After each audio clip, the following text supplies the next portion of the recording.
For as long as he could remember, Eliot Ward had loved his mother. Not just in the typical casual way most sons might. His love was a kind of reverence, sharp, fearful, absolute. Margaret Ward wasn't the yelling type. She never hit. But her presence filled the room like smoke, cloying, invisible, choking. She smiled often, but rarely with her eyes. And the Ward household from the outside was picture perfect, too perfect. From PTA meetings, bake sales, church on Sundays. She always modestly dressed, always smelling faintly of lavender and lemon polish. The other moms admired her. The men, some, feared her. Eliot's father, Walter, was a successful contractor, stoic, withdrawn. He worked long hours and spoke little. Eliot never saw his parents fight, but somehow the silence between them always seemed louder than screaming. Their home in the quiet town of Helleford was a 2-story colonial painted white with dark green shutters, a white picket fence, hydrangeas along the walkway, nothing out of place, not even a misplaced pair of shoes. But Eliot knew things, strange things, like how the basement was always locked and his mother had the only key, or how the family dog disappeared one spring and his mother told him it had gone to live with a nice family upstate, though Eliot had found a blooded collar in the trash 2 days later. Or how, when he had once come home from school unexpectedly, he found her in the living room sobbing while burning a stack of old photographs, whispering names he didn't recognize. Margaret never explained herself. She just smiled, stroked his face, and said, "Some things are better left in the dark, my darling boy." As Eliot grew older, he learned to stop asking questions. His mother kept the house spotless, cooked exactly 3 meals a day, and called him her miracle. But there were rituals. Every night, precisely at 9 p.m., she'd light 3 white candles on the windowsill and murmur a quiet prayer in a language Eliot didn't recognize. She never skipped it, not once. And she'd grow cold and distant if he interrupted. When Eliot turned 16, he tried once, just sneak once, to climb back in at midnight, but she was waiting at the top of the stairs. No shouting, no grounding, just one look. Her expression was blank, more like grief than anger, and she whispered, "You don't know what's out there. I keep you safe. Always remember that." After that, Eliot never broke the rules again. Something about her voice that night, it didn't sound like just a warning. It sounded like a threat. Still, despite her strangeness, Eliot loved her, because when she did love, it was fierce and overwhelming. She cooked his favorite meals when he was sad. She stayed up all night when he had the flu. She held him tightly during thunderstorms and sang in a language no lullaby had ever known. But even then, love with Margaret came with a cost. The call came on a rainy Thursday. Eliot was at the gas station, idly staring through the windshield at the gray, dripping sky when his phone rang. Unknown number. He almost let it go to voicemail, but something inside told him to answer, and when he did, the world fell apart. "Is this Eliot Ward? I'm calling from the Halford County Sheriff's Department. I'm afraid we have some difficult news." His stomach dropped. "Your mother was involved in a collision. A truck swerved off Route 12 during the storm. Time of death was approximately 6:14 p.m. He didn't register. Not at first. The voice on the phone went on, something about paperwork, identification, but Eliot heard none of it. Only and everything blurred. He didn't remember driving home, only the way his hands shook on the steering wheel, the way his vision kept smearing, and the way the world felt wrong, like a dream stitched together by someone who didn't know how it was supposed to feel. The house was dark. No warm lights waiting, no scent of soup on the stove, no mother, just void. Eliot dropped to his knees in the living room, staring at the empty spot on the couch where she always sat. No tears came at first, just numbness, then shaking, then the collapse, all gone.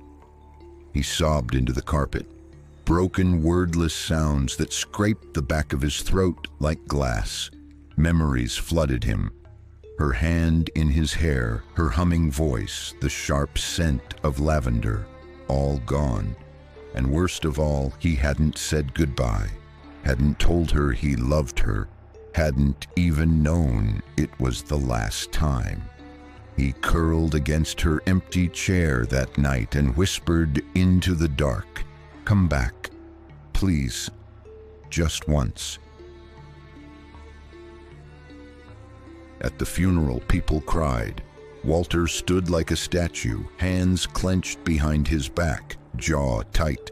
Eliot watched his father, wondering, is he grieving or is he relieved? Inside the coffin, her lips painted into a smile, but her hands, they were clenched. Nails dug into pale flesh, as if she had died still fighting something. She smelled of rose after the service. An old woman Eliot didn't recognize approached him. She smelled of rose water and mothballs. Her voice was low and strange. "Tell me, you look just like her. Before everything went bad." "Eliot, did she ever talk about her sister?" "Sister?" He blinked. "Sister? My mom was an only child." The woman gave a small, sad smile. "Oh dear, she told you that, did she?" Then turned and walked away. That night, the silence in the house was unbearable. Eliot stayed up late, flipping through old photo albums. Most were perfectly organized, too perfect. Dozens of family events, holidays, vacations, and yet, Margaret never appeared in childhood photos. Her life seemed to begin the moment she became a wife and mother. The just past 3 a.m., his phone rang. He jumped. The screen glowed in the dark, unknown caller. Against his better judgment, he answered, static, then a voice, software familiar, trembling. "Eliot, baby, I need you to listen carefully. Don't trust them. Not him, not your father, not anyone. They know, and they're watching you. Promise me, don't go into the basement." Click. The line went dead. Eliot sat frozen. The voice had been unmistakable. His mother had been buried for 2 days. It had. The next few days were a blur of funeral arrangements and condolences, each one more hollow than the last. Eliot moved through them like a ghost in his own life. His mind was consumed by one thing, the voice on the phone. It had been her. He knew it in his bones. But how? How could she have called him after she was dead? And why had she said not to trust his father, not to go into the basement? He hadn't been able to shake the feeling that something was wrong. The longer he stayed in the house, the more it seemed to shift around him. Every floorboard creaked underfoot. Every shadow in the corner of his eyes seemed to move. The house was watching him, and it wasn't just the walls. It was his father. Walter had barely spoken a word to him since the funeral. He stayed locked in his study, only emerging for meals that were eaten in silence. The tension between them was suffocating. Eliot found himself sneaking glances at his father's face, studying the sharp lines of his jaw, the way his hands trembled when he thought no one was watching. Eliot couldn't shake the feeling that Walter was hiding something, that there were truths buried here under layers of lies, lies that Margaret had kept hidden, even from him. And what had she meant about the basement? Late one evening, after his father had gone to bed, Eliot finally decided to confront the darkness he had been avoiding for years. He stood in front of the door to the basement, his heart pounding. For years he had been forbidden to enter. Every time he asked his mother about it, she would smile her tight smile and say, "Some things are better left alone." Don't go into the basement, but he had to. He had to know what was down there. Eliot took a deep breath and reached for the cold brass handle. It was heavier than he remembered, almost as if the house itself was reluctant to let him in. The door creaked open with a long groaning sound. The air inside was stale, thick with dust and the smell of old wood. The light bulb overhead flickered uncertainly before staying on, casting shadows across the bare concrete walls. The basement was exactly as he remembered. Nothing had changed. The same old furniture, the same wooden crates stacked along the far wall. But Eliot's gaze was drawn to something else. At the far corner, something was different.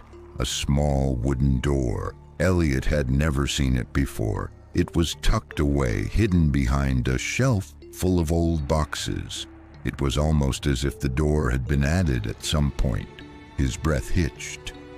What was behind that door? Why had he never seen it before? Eliot's pulse raced as he approached the door. His hand shook as he reached for the handle. The air around him seemed to grow colder, thicker, like it was pressing against him. He yanked open the door. Behind it was a small, dusty room, lit only by a single dim light bulb hanging from the ceiling. The walls were lined with shelves, but there was something else. A large, heavy trunk sitting in the center of the room, its surface covered in old, cracked leather. Eliot's heart was pounding in his chest. He couldn't explain why, but he knew that trunk was important. It was somehow tied to his mother, to the secrets she'd kept hidden from him. He moved forward slowly, unsure of what he would find. The trunk was locked, but the key was there, sitting on a nearby shelf. The same key he had seen his mother use. The key to everything. Eliot's hands were trembling as he inserted the key into the lock and turned it. The lid creaked open. Inside there were no clothes, no keepsakes, just papers, stacks and stacks of old documents. Eliot pulled them out, his mind racing. They were family records, birth certificates, marriage license, photographs. But as he flipped through them, his eyes caught something strange. A small yellowed envelope, its edges frayed with age. He opened it, his fingers trembling. It was a letter. The handwriting was familiar. It was his mother's, but the words sent a chill through his spine. If you ever find this, Eliot, you must understand the truth. Your father isn't who you think he is. He's not your real father. The man who raised you is a stranger. I should have told you earlier, but I couldn't. I didn't know who I could trust.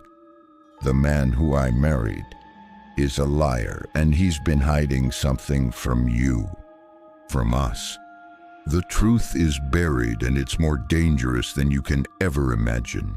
You must never go into the basement again, not without understanding the cost. The words blurred in Eliot's vision. His head spun. His mother had been hiding something, and now the truth was unraveling before him. He dropped the letter in shock. His father wasn't his real father. Then who was? What had Margaret been hiding from him all these years? As he stumbled back toward the stairs, the floor creaked. The house seemed to shift beneath him, the walls groaning as if the very structure of it was waking up.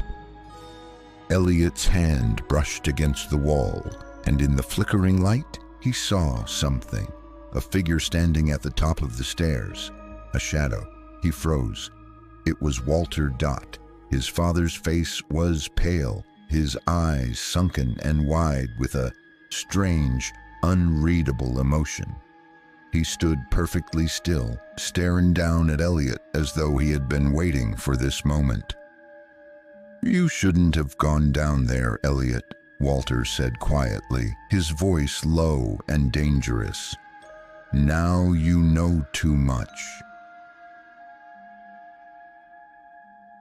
For a moment, silence stood between them like a blade. Walter, no, the man Eliot had called father his entire life, stared down his entire life, stared down the stairs.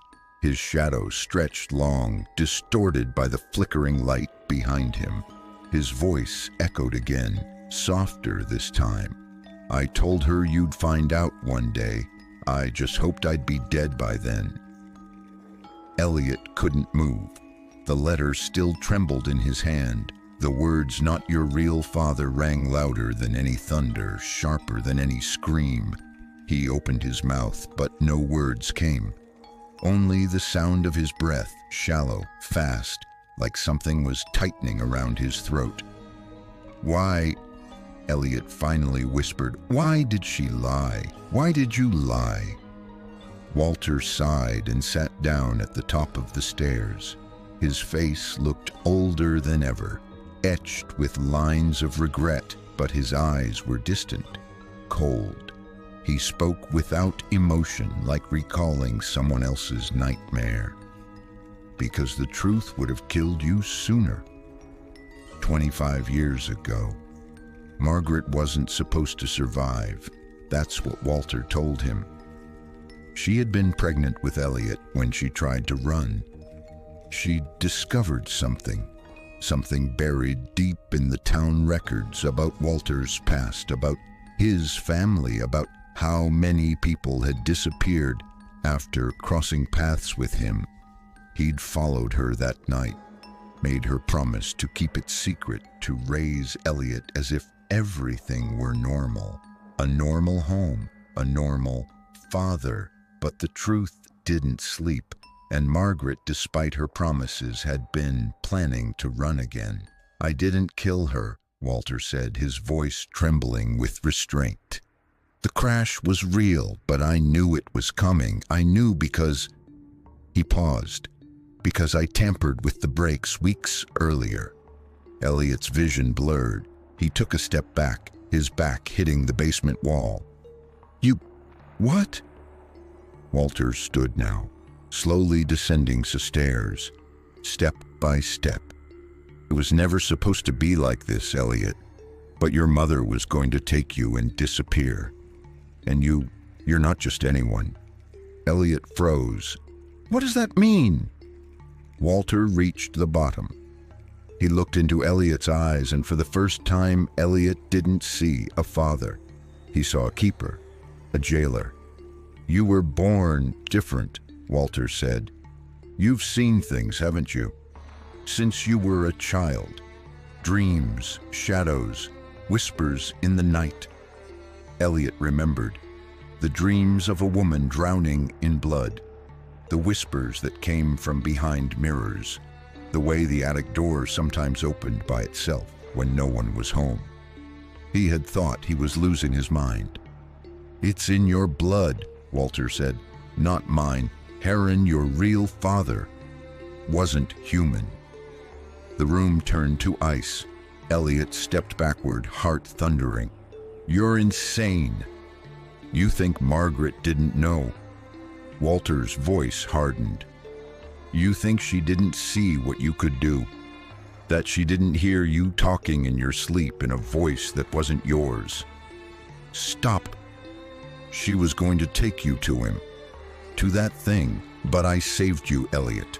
I raised you to be human, to forget. Eliot shouted, "You killed her!" The walls of the basement groaned, a deep, unnatural sound. Dust rained from the ceiling. Walter backed away. You feel it, don't you? She's still here, watching. A sharp wind tore through the basement like breath from the grave. The light bulb overhead shattered, and then they heard it. A voice, not a scream, not a whisper, but a lullaby, software sweet, haunting. Sleep, my darling, don't you cry, Mama's watching, close nearby. It was Margaret's voice, but it wasn't coming from a phone, it was coming from the walls. Eliot looked around in panic, his chest tightened. Mom! Suddenly, boom! The trunk behind him slammed shut. The basement door at the top flew open on its own. Walter ran, scrambling up the stairs. But the moment he crossed the doorway, the door was slammed behind him. Eliot was alone. The room began to spin. Then the light flickered, once, twice, and she appeared. The ghost of Margaret Grayson. She stood by the old shelf, wearing the same blue dress she had worn the night she died. Her face was pale but kind. Her eyes filled with sorrow. Eliot, she said softly, you found the truth. Eliot dropped to his knees. Mom, what the hell is happening? She knelt beside him, though her body didn't touch the ground. Your father lied to you, but it was to protect you. From what? She looked toward the corner of the basement, toward the small door Eliot had opened. From yourself. The silence in the basement was thick, like water. Eliot sat frozen on the floor, the cold seeping into his bones, not from the room, but from within. Margaret's ghost hovered beside him, not quite touching the world, not quite free of it. She turned toward the corner, the door Eliot had opened earlier. It was just a crawl space, he'd thought, but now the air around it hummed, like it was breathing, waiting. What's behind that door? Eliot asked, his voice dry, cracked. Margaret didn't answer right away. Her gaze dimmed, as if remembering a pain too great for words. You were born in darkness, she said. Not evil, but different. You were never supposed to be here. Not completely. Eliot shook his head. That doesn't make sense. You're my mother. You're human. She smiled sadly. I am, but I fell in love with something that wasn't. It came in the winter of '94, she began, when the snow covered Crest Hill like a burial sheet. I was working nights at the hospital, you know that part. But one night, I found a man collapsed outside the ER doors. She looked distant again, except he wasn't human. His blood was black. His eyes, when they opened, reflected things she couldn't explain. Forests on fire, oceans frozen mid-wave, wolves made of shadows. He healed within hours, never spoke, but somehow, she knew his thoughts. He showed me things, Margaret said. He told me I was chosen, that if I loved him, I'd bear a child who would change everything. She turned to Eliot. That child was you. Eliot stared at his hands, trembling. Flashes of childhood came back, windows breaking when he got angry, pets that wouldn't come near him, and the time he heard voices through the TV, even when it was off. What am I? Margaret's voice was firm now, protective. You're mine. She floated closer. But your power doesn't belong in this world. That door, she pointed, was meant to remain sealed.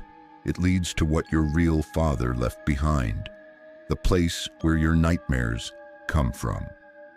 Eliot stepped toward the crawlspace door. He could hear whispering, familiar, like voices he'd heard in dreams but never remembered. "Why didn't you tell me all this before?" he asked. Margaret looked down. "Because I was afraid, not of you, but of what would happen if he ever returned." Eliot turned sharply. "He's alive?" Suddenly the air snapped like lightning. A wind swept through the basement, though there were no windows. The crawlspace door creaked open just an inch, and a foul, sickly sweet smell drifted out, like rotting flowers, like burnt meat. Margaret screamed, her form flickering violently. "Eliot, don't let it out! Close the door!" He ran toward it, but before he could reach it, something grabbed him. A hand, long, black, not flesh, not bone, something between Dot. From the dark inside the crawlspace, a voice hissed. "My son!" Eliot screamed. Margaret rushed forward, her ghost form slamming into the thing. There was a sound, like metal shrieking underwater, and the hand let go. "Get upstairs!" she cried. He stumbled, falling up the stairs, slamming the door behind him. In the hallway, the walls were no longer just walls. They pulsed, like veins beneath skin. The photos on the wall bled black ink. The ceiling light spun violently, casting shadows in the shape of horns and wings. Eliot crawled into the living room. The couch had melted. The floor was warm and sticky. "This isn't real. This isn't real." He saw Walter, his father, kneeling in the kitchen, mouth open, dead eyes staring. Margaret's ghost flickered beside him. "He's gone." Eliot looked down. Walter's chest was torn open from the inside out. "He tried to summon it again," Margaret said bitterly. "He couldn't let it go.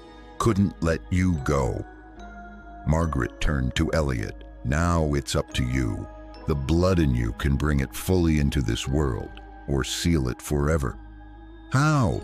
"You must return to the crawlspace. Face it. Bind it. That's why it's always reached for you. Why it whispered all your life." Eliot clenched his fists. "And if I fail?" Her form began to fade. "Then it becomes you, and everything you love will die." She kissed his forehead, cold and feather-light. "I'm sorry I left you alone, but now you are not." Then she was gone. Eliot stood alone in the ruined house, in the dark. The crawlspace door downstairs was wide open now, waiting, calling. The crawlspace gaped like an open mouth, wooden teeth, shadows spilling out like black smoke. Eliot stood at the threshold, breath shallow, the floors creaking beneath his weight like bones cracking under pressure. "I'm not afraid of you," he whispered, but he was. Still, he stepped inside. The moment he crossed the threshold, the world changed. There was no wall behind the crawlspace, only a tunnel winding, fleshy, alive. It pulsed with reddish light.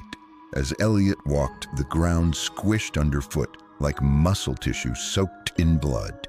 The air reeked of birth and decay. The walls whispered, "He is coming home. He remembers the taste of your mother's fear. You were born in screams." He pushed forward. Around him, visions flickered like broken film reels. His mother screaming in labor, alone in a dark room. A figure beside her, not a doctor, not a man, its face, all teeth and eyes. Eliot stopped. No. But the tunnel pulled him deeper. The voice came again, his voice. "Son, you never asked where your hunger came from." At the end of the tunnel was a cavern, vast, cathedral-like, glowing with a dull, blood-red hue.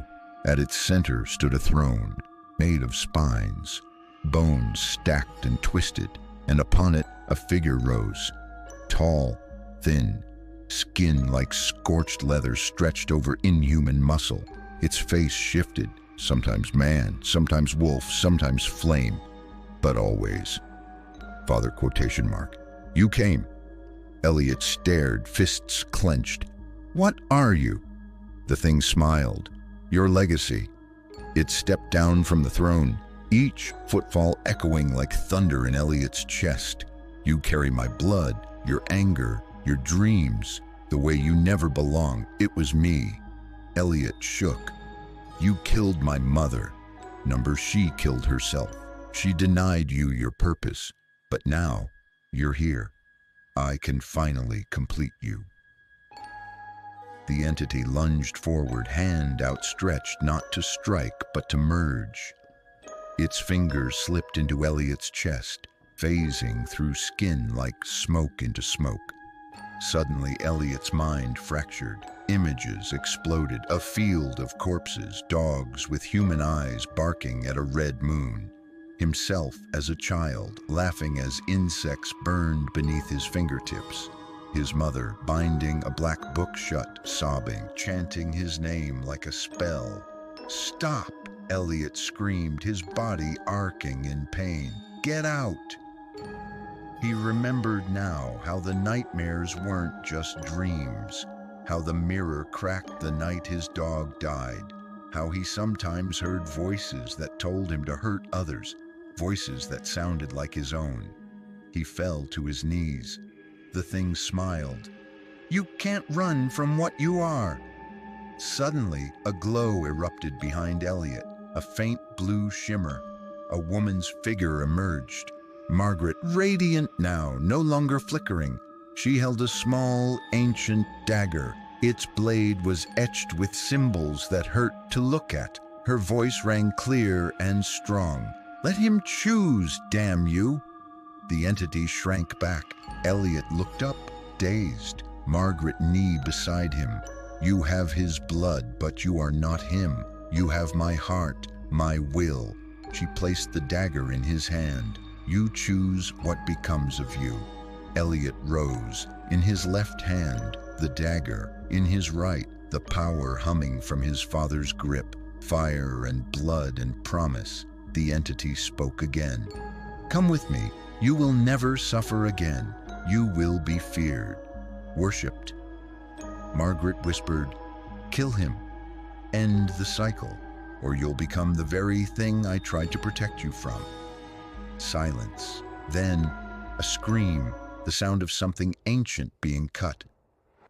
When Eliot awoke, the tunnel was gone. The throne crumbled.